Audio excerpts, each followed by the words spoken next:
Pois non sei ben, pero foi moi importante o primeiro libro en galego que lín, que foi Os contos populares da provincia de Lugo, que non los prestara meu pai e máis a mí, unha rapaza veciña nosa, pero que en realidad vivía na Coruña, non? É dicir, era originaria ali de Roas, a Manolita de Santiago, e prestaronse aquel libro que supoño que sería polo 63, 64, 65 todo máis. O libro acababa de sair e creo que se publicaron no 63.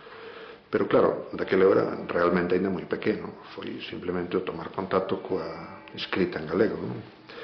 Como a mí me gustaba moitísimo a poesía, anos despois, lía moita poesía, non?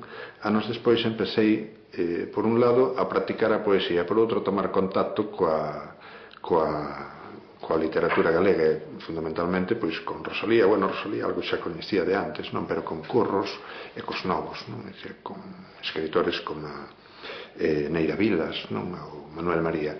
Neste primeiro contacto foi moi importante para min pois Xesús Alonso Montero, que era daquela profesor no Instituto Masculino, onde eu tamén facía, que estudiaba un pouco, e daquela non era, ao principio non era alumno del, pero fixera uns cursos de capacitación, digamos, na escrita do galego, os cales eu fora que me serviran de moito.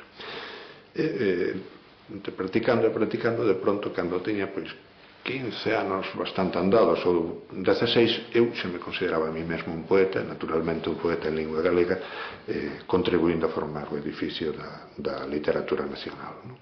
E así quedamos.